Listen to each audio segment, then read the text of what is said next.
Welcome back everyone to the second episode of the series in which we are creating a infinite runner game using Unity's visual scripting. And let's get started with today's video. And if you remember, in the last video we just set up visual scripting and did a bunch of other stuff, got ourselves used to it, and then we added this system where our player can jump. Of course, it's currently without ground checking, so our player can jump infinitely, which is wrong. So now I think that next thing we should do is add ground checking to this.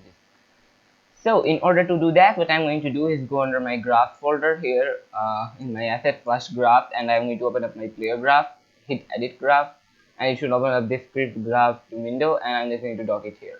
I'm going to go full screen with this, and you might want to turn these off if you want to, but I'll just leave them on. This is the graph inspector and the blackboard now.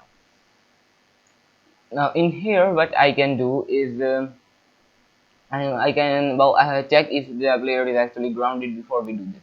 Now in order to do that, the thing we are going to use is basically a point near the bottom of the player, which we will use and we will cast basically a small circle at that point to check if the player is hitting something, because our player is not going to be moving. It's not going to cause any problems or anything else. So in order to do that, what you can do, you can also use the player's collider, by the way, to determine that point automatically, but we are going to add it manually. So just right click here and create an empty object called feet. And now you can just see that this is this circle here represent that object. You can use this to move it down to negative 0.5, which is going to be exact, and we are going to just cast a small circle here just to check if there is anti-colliding, and then that will set that. So it's going to be really nice. So here in we have got all of our functions. We need to basically check if the player is grounded as well before we we have got only this condition right now, but we also need to add another condition. If I go here and try to say something like and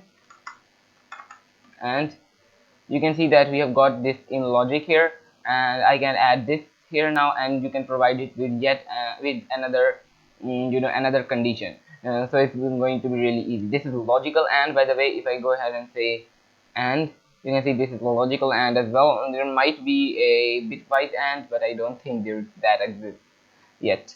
So okay, we have got and here. Now we can add a second condition here which checks if the player is grounded. Alright, so now in order to add that condition, what I'm going to do is actually to keep our code organized, what we can do is add things called subgraphs. So if I right click here and then go under nesting, you can see we have got input, output, trigger, and a bunch of other stuff, but more importantly we have got our subgraph here. Now if I add a subgraph here, what I can do is I can double click to open it up, and now you can see I can switch between the player and the subgraph like that. I can click this button to go back to the player, and I can turn this on, the graph inspector, to add a title like check is grounded, or just is grounded, and then I can add a summary here like saying checks if the player is grounded.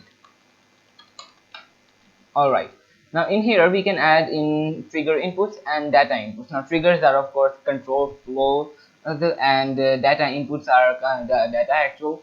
So in here I can go into the trigger inputs and add one here and another output, and this is just going to be called in, and I'm going to make sure that it is hide label so that we do not see its label here, and another one here called out, and I'm going to hide that label as well. Hide. Okay, so this is the output and this is the input. And now we can actually add stuff here.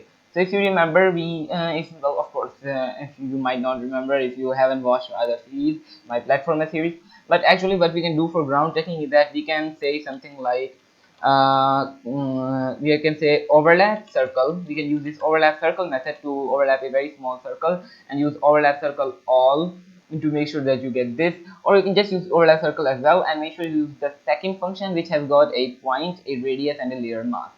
Now we can provide it with a point here and a radius here, and then a layer mask. Now before we do that though, the layer mask is actually, if I go under here, you can see that the layer mask is a integer. We can add that as well, but before we do that, we can just make it go there.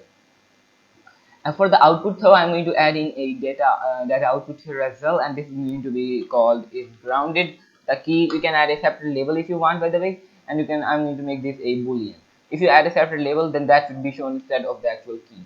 Alright, so once you do that, what you can do is you can well, we can go here with this is the actual amount, and I can get the count items here. Now this gives us an integer, and if I try to go here and put it in here, you can see that won't work.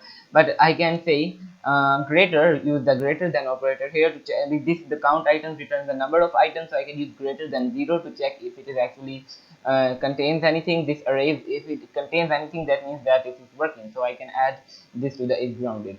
Now I'm going to, for the input, I'm just going to use 0.2 for the radius, maybe 0.15, let's say 0.2. All right, and then zero point 0.1. Okay, and then what we can do is that we can add in an input here. We can add two inputs. One going to be our our actual point, so it's going to be called just going to be called feet. Okay, and then it's for the type, it's going to be a vector 2, and then I'm just going to put this in here. And for the key of the second one, I'm going to say layer mask. For this, so you can choose an integer, but if I try to search for layer mask, uh, what's the page, you can see that we get our layer mask here. So I'm just going to choose layer mask, and what we can do is we can take this layer mask and say and you can go under this layer mask category to use the get value method to get an integer that you can plug up here. Alright, so now this should work. So if I go back under the player, you can see we have got this nice subgraph here called is grounded and stuff. And what I can do is I can go here and plug this into this, and then that into that. And in here we can put this condition in like that. And we haven't got our feet or the layer mask set yet, and you can see that we can just use get object variable for this. So what I'm going to do is I'm going to just duplicate this node twice, and then for one I'm going to plug it in the feet, and the other one I'm going to plug in the layer mask.